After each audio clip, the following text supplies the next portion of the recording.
face à la tour immobile, féreuse, portant orgueilleusement le nom de l'auteur et oublieuse des milliers qui ferraillèrent l'ouvrage, dont certains moururent là, face à la tour porteuse en haut de l'un des émetteurs de la voix de son maître, alors dansera nouvelle, variable, mobile, fluctuante, bariolée, figée, nuée, marquetée, mosaïque, musicale, kaléidoscopique, une tour volubile en flamèche de lumière chromatique représentant le connectif connecté. Le collectif connecté. Voilà, exactement.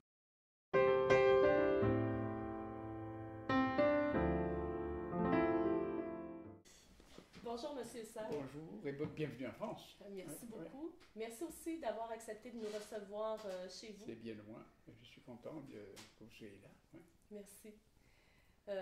Nous sommes venus aujourd'hui vous présenter le projet de classe Petite Poussette, qui est un projet où environ 200 élèves ont travaillé pour exprimer leur réaction quant au contenu de votre essai Petite Poussette. Oui.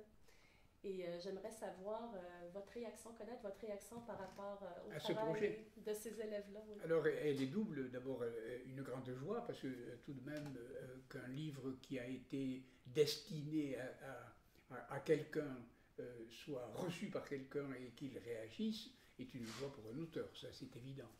Mais la seconde est un peu différente. C'est presque familial. C'est-à-dire, je me sens un peu le grand-père, et tout d'un coup, c'est la fête de mes petits-enfants. Comme si les petits-enfants arrivaient chez moi et me fassent un cadeau. Vous voyez ce que je veux dire? Moi, je leur ai fait un cadeau et ils me donnent aussi un cadeau. Alors, il y a quelque chose d'assez familial. Mais il y a plus qu'une famille, c'est la famille francophone. Alors ça, vous voyez, j'ai beaucoup vécu au Québec pendant presque 15 ou 20 ans. Et que le Québec revienne avec la Belgique qui revient, etc., la francophonie, ça me touche beaucoup aussi. Parce que vraiment, cette espèce de communauté de frères ou de cousins est vraiment très émouvante. Par conséquent, c'est à la fois le grand-père et le cousin de la province. Voilà, exactement. D'accord. Vous savez, les élèves ont travaillé à partir de questions qui ont été soulevées dans votre essai. Ils se sont interrogés beaucoup, ils ont lu en accompagnement avec divers enseignants et ils en sont venus à exprimer leur opinion sur certaines questions que vous avez soulevées. Et les petites poussettes, entre autres du Québec et de la Belgique, aimeraient connaître votre opinion par rapport à ces questions-là. Avec plaisir, avec plaisir.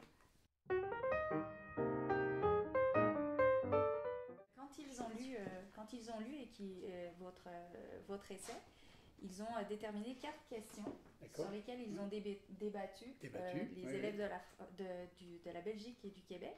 Alors la première question, c'était avec Internet, plus besoin d'aller à l'école. Alors ça, c'est une vraie question, mais une fausse question. C'est les deux à la fois. Mais c'est très intéressant et c'est très amusant.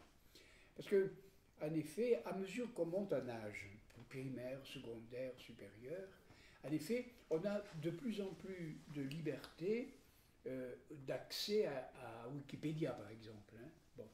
Et par conséquent, on a la tentation, surtout quand on est plus âgé, disons 3 ans ou 4 ans après la maturité, de dire j'ai plus besoin d'enseignants puisque j'ai accès à l'information. Eh bien, ce n'est pas vrai. Ce n'est pas vrai pour une raison très très simple. C'est que, voyons, vous allez me parler allemand. J'ai l'information puisque vous parlez allemand, mais je ne comprends pas. Il faut donc que j'ai un professeur d'allemand qui m'explique que dire les mots, la syntaxe, etc. Je veux faire de la physique. Je peux avoir de l'information sur les équations de la physique, je n'y comprends rien. Par conséquent, il y a une grande différence entre l'information et le savoir et la connaissance. Ouais. Par conséquent, c'est plus la peine d'aller à l'école puisqu'on a de l'information, mais il faut aller à l'école puisque l'information doit se transformer en savoir. Et le savoir, c'est une affaire, tout simplement, de corps. C'est-à-dire, vous pouvez avoir l'information avec la tête, mais vous ne l'avez pas digérée avec le corps. Et à un certain moment, il faut bien avoir devant vous quelqu'un, vous ou une autre personne, qui soit familiarisée avec cette information, qui, elle, représente, si vous voulez, l'introduction à la connaissance, et que cette connaissance vous vienne par corps, c'est-à-dire l'assimiler. voyez. Par conséquent, non, c'est pas la peine d'aller à l'école. Oui, il faut aller à l'école. Vous voyez ce que je veux dire? Mais non pour l'information, parce qu'elle est disponible pour tout le monde. Et à mesure qu'on grandit, en effet, on a accès à l'information. Mais la connaissance, c'est pas ça. Vous voyez, c'est pas du tout ça. Même les choses les plus élémentaires, même l'arithmétique. L'arithmétique, c'est difficile.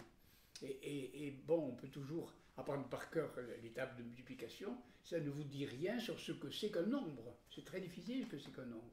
Et il y a l'instituteur ou le maître d'école qui va physiquement vous apprendre ce que c'est qu'un nombre, ce que c'est qu'un chiffre, etc. Vous voyez. Par conséquent, là, la différence entre information et connaissance permet de répondre vraiment clairement à la question. Non, il ne faut pas aller à l'école. Oui, il faut aller à l'école. Voilà.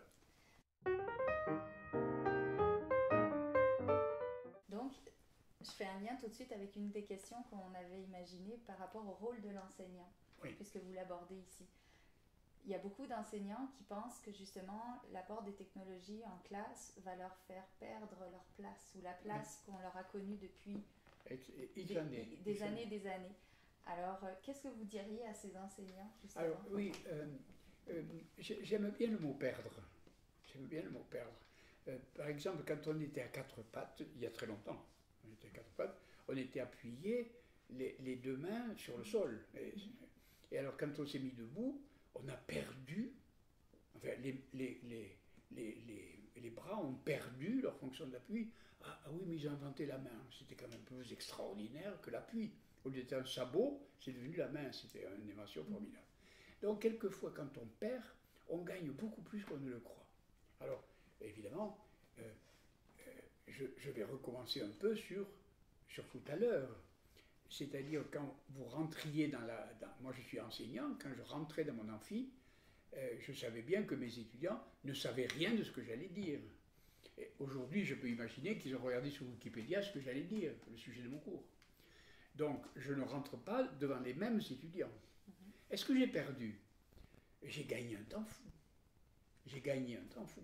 Parce qu'ils sont au courant. Disons qu'ils ont pris de l'information, plus ou moins, sur Wikipédia ou autre moteur de recherche. Très bien. Donc, je suis déjà à égalité avec eux, plus ou moins, sur ce qui concerne l'information. Et oui, mais tout commence là. Donc, le métier est gagnant, si vous voulez, dans la mesure où je gagne du temps.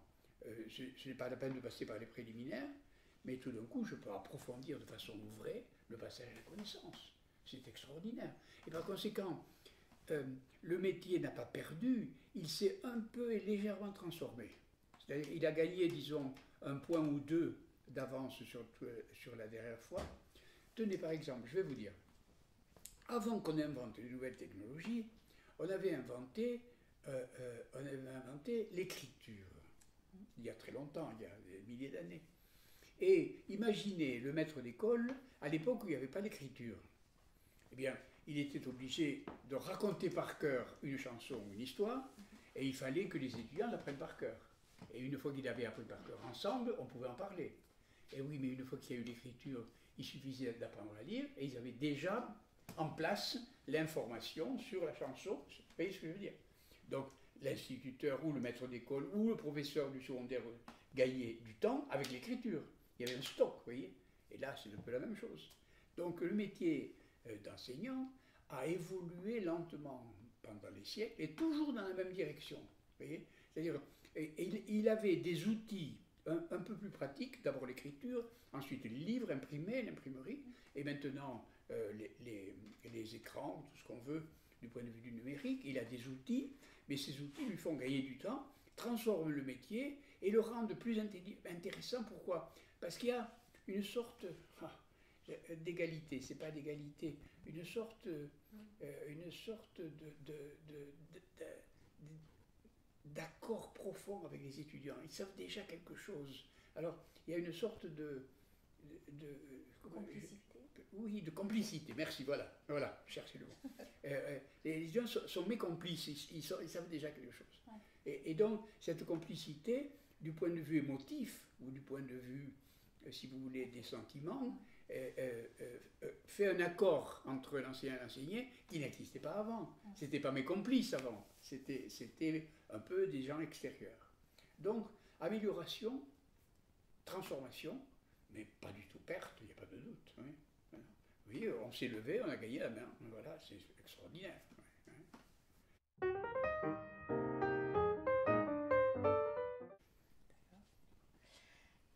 Alors, une autre des questions que les élèves ont tirées de leur lecture, c'est « Aujourd'hui, apprendre par cœur est inutile ». Ça, je ne sais pas répondre à cette question. Je ne sais pas répondre à cette question parce que je vais vous dire, je vais vous raconter ma vie. C'est très simple. J'ai été surtout mathématicien quand j'étais jeune, les mathématiques. Bon. Et à mesure que vous montez dans l'apprentissage des mathématiques, c'est difficile à comprendre. C'est très très difficile. Et c'est même à mesure qu'on avance, de plus en plus difficile. Et donc je vais au cours, je ne comprends rien. Et je prends des notes, et j'apprends. J'apprends bêtement. Et 4 ou 5 jours après, en me réveillant le matin ou en prenant mon petit déjeuner, ça voulait donc dire ça. Ça voulait donc dire ça. Ça voulait donc dire ça. Vous voyez ce que je veux dire? C'est-à-dire que vous apprenez, supposons que vous appreniez par cœur. Hein. Le loup et l'agneau. Hein. Un agneau se désaltérait. Bon. Vous l'avez appris par cœur à l'école primaire. Un bon maître d'école vous l'a mis dans la tête. Très bien. Et un jour, en pilotant votre voiture et en arrêtant au feu rouge, ça voulait donc dire ça. Nom d'un chien que c'est beau. Vous voyez? C'est-à-dire que ce qu'on apprend par cœur travaille dans le corps, travaille dans les veines, dans les muscles, dans les os, etc. Et tout d'un coup se réveille sans que vous en aperceviez.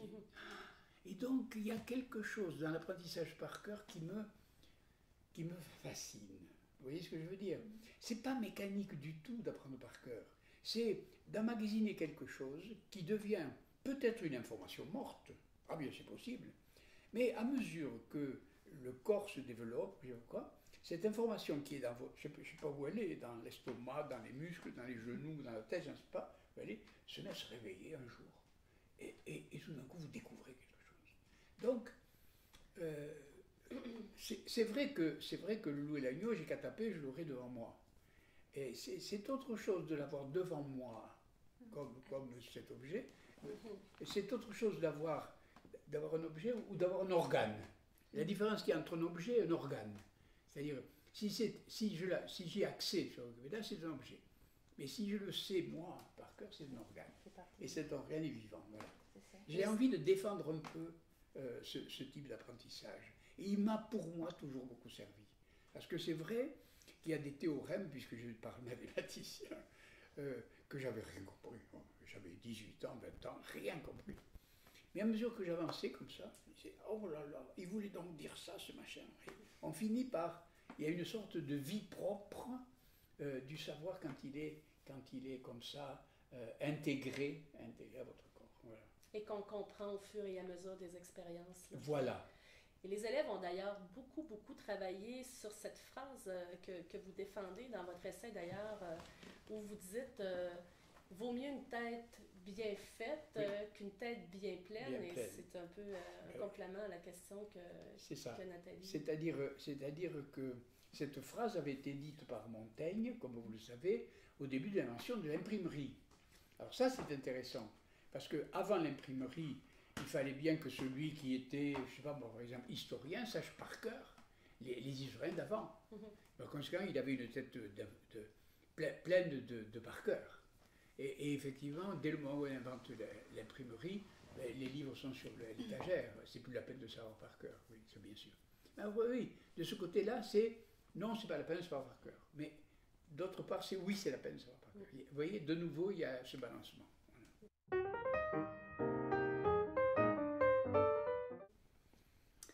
Voilà. Leur troisième question, c'était avec les réseaux sociaux, on n'est plus jamais seul. Voilà. Alors ça, c'est peut-être la question la plus intéressante. Et d'ailleurs, vous êtes vous-même, par les travaux que vous faites, le symbole même ou l'application même de cette question.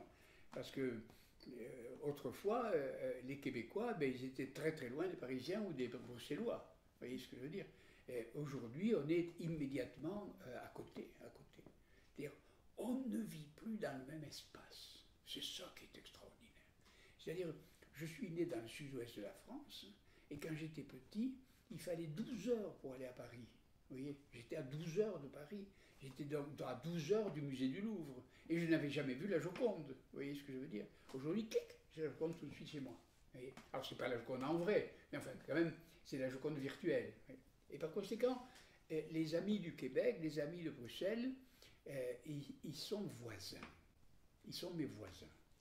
Alors ça, évidemment, la question est d'interroger vraiment cet espace dans lequel nous vivons, qui n'est plus un espace métrique, mesuré par des kilomètres, ou mesuré par des distances, mais vraiment des voisinages. Ah oui, mais il faut le payer, tout se paye.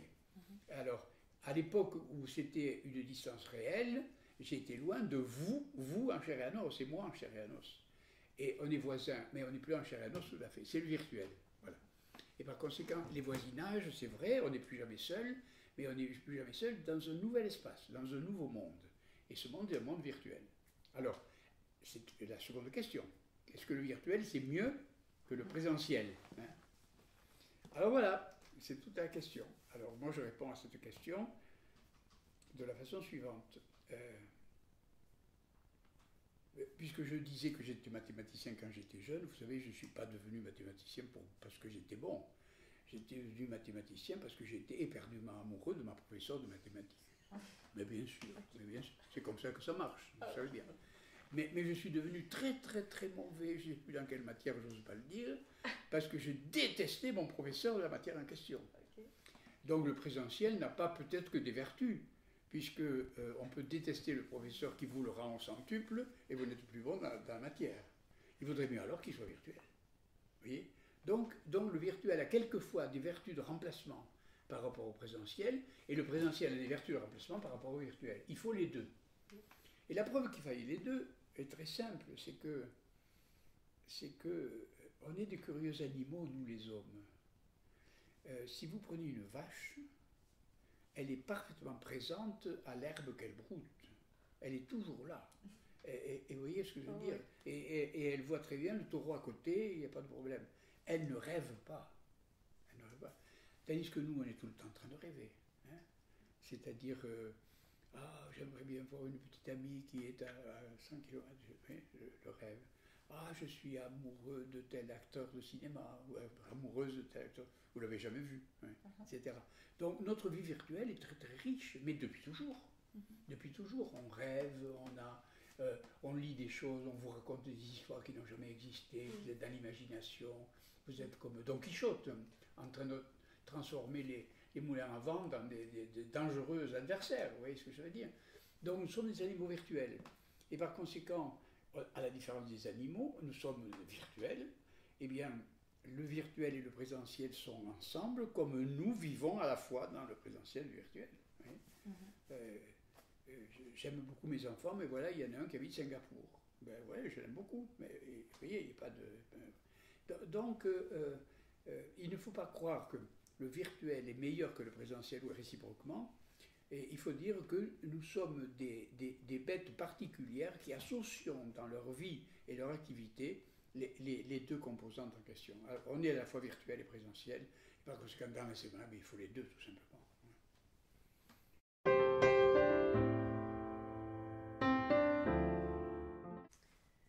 On poursuit avec la dernière question que les élèves avaient fait surgir de leur lecture.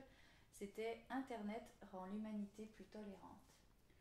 Ah, la réponse à cette question est définitivement oui. Définitivement oui.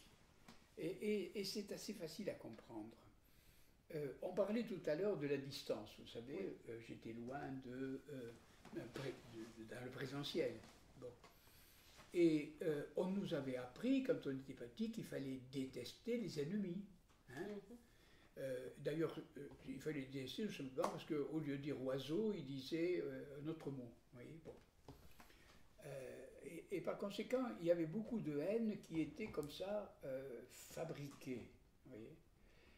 Mais le dialogue régulier, avec quelqu'un qui n'a pas le même âge, qui n'a pas les mêmes habitudes, qui n'a pas la même culture, qui ne mange pas comme vous, qui ne parle pas comme vous, qui a des tournures différentes, etc., ça vous forme dès la jeunesse à considérer que l'autre est enrichissant et non pas un adversaire. Vous voyez ce que je veux dire?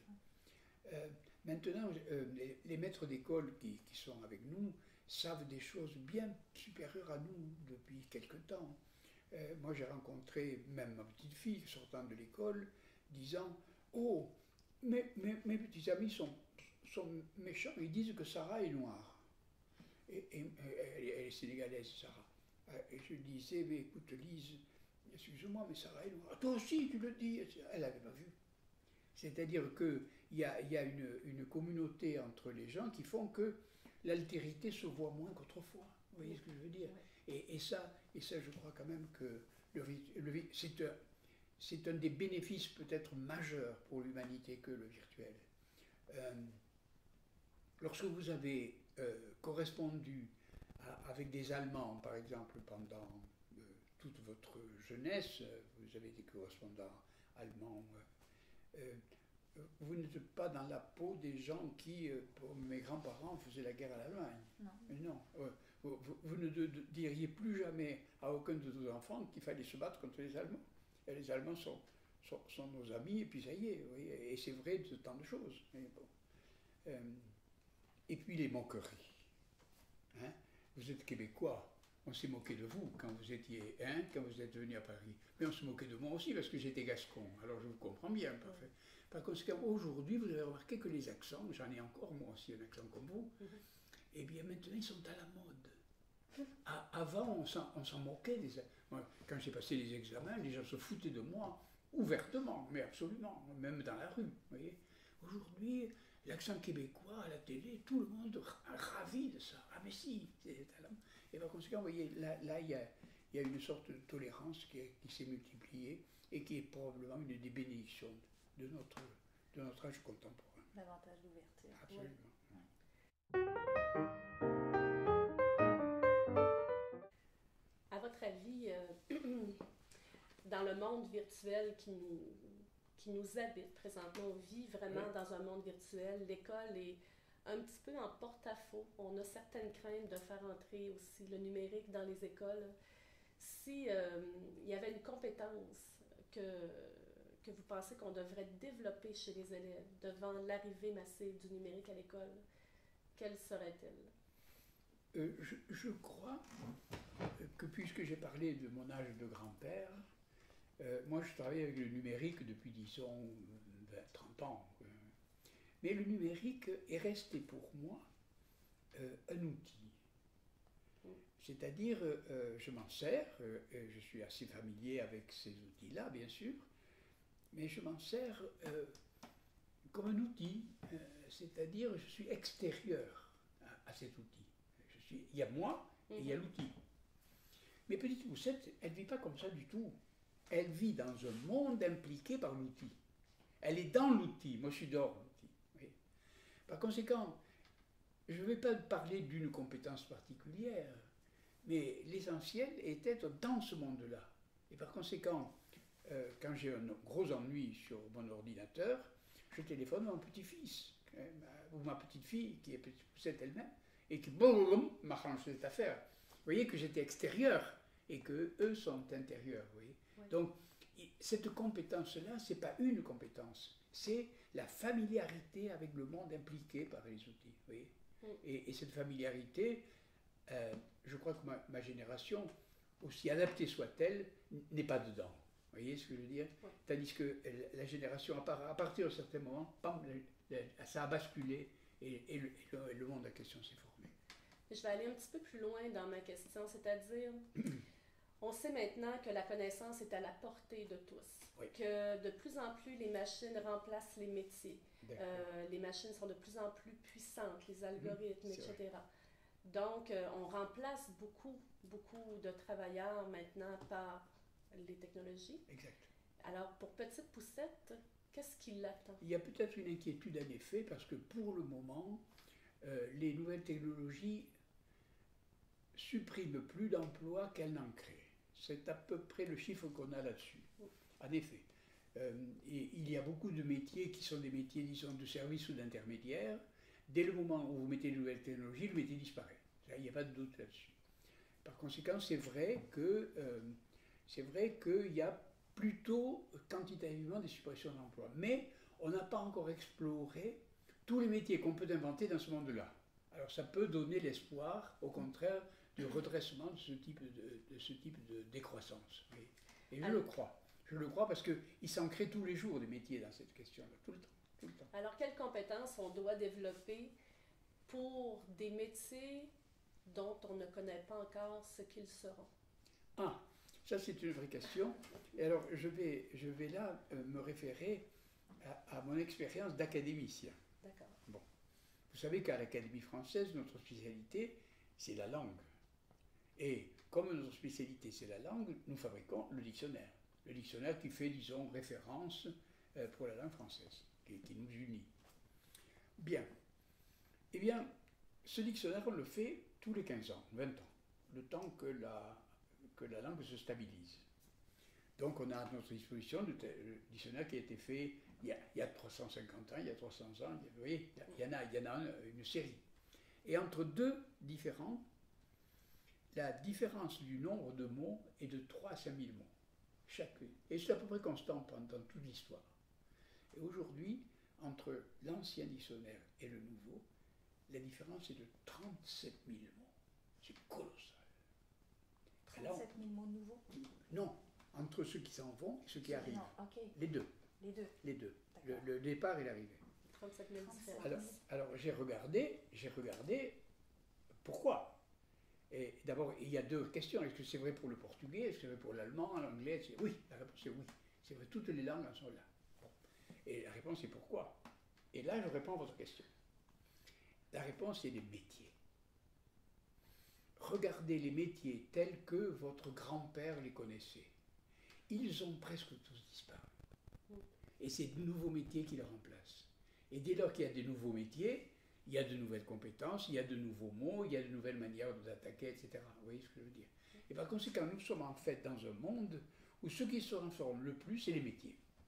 Ce n'est pas le travail avec les questions concernant le chômage, mais c'est les nouveaux métiers qui arrivent et les métiers anciens qui disparaissent. Je ne sais pas, mon père était marinier, il draguait le sable sur la Garonne. Eh bien, quand mon père et mon frère sont morts, j'ai enterré avec eux, 50 mots que je ne peux plus dire. C'est des mots de l'ancien métier, vous voyez ce que je veux dire? Ouais. Ces mots ont disparu, c'était parce que la technique a disparu, etc. Regardez les mots de la paysannerie. Lorsqu'on faisait le sillon avec des bœufs, vous vous rendez compte du nombre de mots qu'il y avait pour tenir le joug des bœufs, etc. Ça a disparu. Et donc vous avez des mots qui disparaissent, et puis des mots qui arrivent de nouveau, vous voyez, et c'est les métiers. Alors, effectivement, c'est là où on a la photographie sur la langue exacte de la question que vous posez sur les métiers. Il y a des nouveaux métiers qui arrivent. Voilà. Et c'est peut-être une des plus grandes révolutions qui ont eu lieu ces 30 dernières années, les métiers. On avait une question aussi par rapport peut-être à la liberté. Certains ont vu dans votre essai que Petite Poussette, grâce aux technologies, grâce au fait que les connaissances étaient maintenant partout à sa portée, qu'elle était enfin libre. Donc c'est un grand concept. Oui. C'est vrai qu'avoir à sa disposition des références, avoir à sa disposition des informations sur telle et telle chose, vous donne une liberté de penser assez... on en a parlé tout à l'heure à propos de la tolérance, vous vous rappelez? À propos de la tolérance ou de l'ouverture à l'autre, vous le disiez vous-même, on est plus ouvert à l'autre tout simplement parce que c'est pas extraordinaire de dire tel mot au lieu de dire oiseau, vous voyez ce que je veux dire? Bon.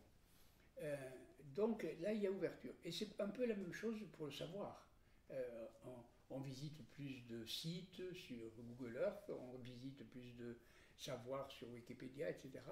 Ça donne un peu de souplesse. Ouais. Alors, le mot liberté est un gros mot.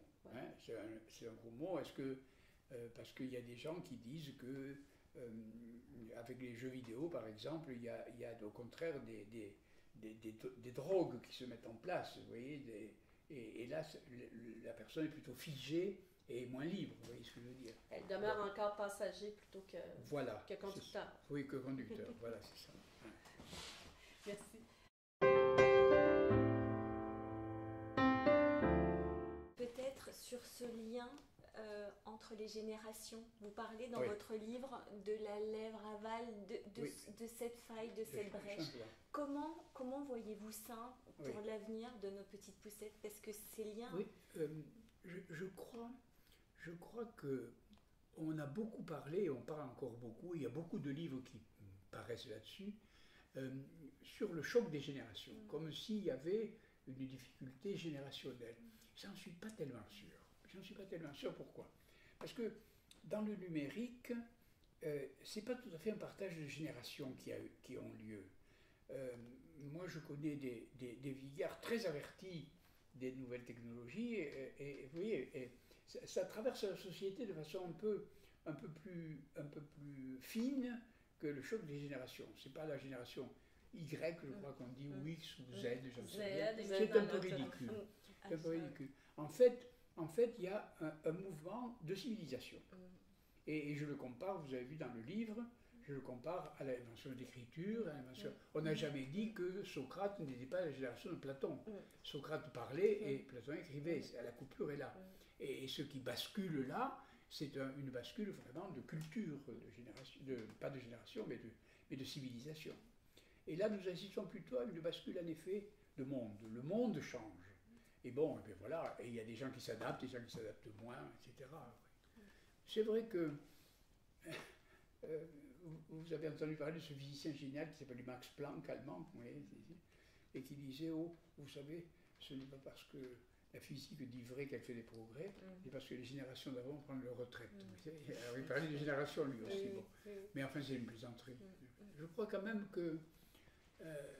non, je ne dirais pas ça. Je ne dirais pas que c'est des générations, je dirais que c'est la civilisation qui change. Et donc, du coup, vous êtes plutôt optimiste pour nos petites poussettes, pour l'avenir de nos petites poussettes? Alors, c'est une vraie question. C'est une question, est-ce qu'il faut être optimiste ou pessimiste? Bon. Eh bien, ma réponse est une clarté parfaite, toute simple. À quoi ça sert le pessimisme? À quoi ça sert? Oui, bon, ben, ça sert... les grands papas ronchons vendent bien leurs livres. Les grands aiment bien parler entre eux. Ils disent que autrefois c'était mieux, vous savez. Autrefois, j'y étais, ça tombe bien. On était gouverné par Franco, Mussolini, Staline, Lénine, Hitler, bon, c'est tout. Rien que des braves gens. C'était très bien autrefois. Non, le pessimisme, ça sert à rien. Alors, l'optimisme, à quoi ça sert? À deux choses. Premièrement, à s'adapter. Et deuxièmement, à servir la génération d'après. Alors je reprends le terme génération. C'est-à-dire que si je peux rendre service à mes petits-enfants, à mes étudiants ou à la génération qui suit, c'est en essayant de préparer avec eux le monde qui est en train de venir. Et bon, j'appelle ça moi de l'optimisme de combat ou de travail. Je travaille avec eux pour rendre le monde meilleur qu'il n'est. Voilà. Eh bien, le pessimisme, ça ne sert à rien dans ce cas-là. Quand on se met au travail, il vaut mieux se mettre au travail en chantant, n'est-ce pas? Et donc, oui, je suis optimiste. Voilà. Du coup, ça permet aussi de faire la boucle avec le projet porté par Nathalie et Monique à l'origine, parce qu'il y a, me semble-t-il, pour le coup, le véritable exercice d'une démocratie scolaire. Oui, c'est ça. Par le biais justement de cet ouvrage réapproprié par les réelles petites poussettes, que ce soit les petites poussettes françaises, belges, québécoises. Et là, il y a un écho, et justement, cette génération n'existe pas. C'est juste cette civilisation qui pense ensemble. Qui est en train d'émerger. Et cet exercice de la démocratie scolaire chez nos lycéens qui préparent le baccalauréat ou qui sont à cet âge-là vraiment d'une maturité intellectuelle, avec cette préparation qu'il y a eu avant, moi je trouve que là, il y a vraiment une métaphore très forte, mais en acte, du point de vue de l'élève, de l'apprenant, préparé tout au long de sa vie dans notre société. C'est ça, vous dites mieux que moi ce que j'ai dit tout à l'heure, c'est-à-dire cette espèce de rééquilibration entre l'enseignant et l'enseigné, si vous voulez, l'apprenant. Une sorte de rééquilibration par l'accès en question. Et c'est ça qui a fait palpiter nos cœurs aussi oui, au diapason. Oui.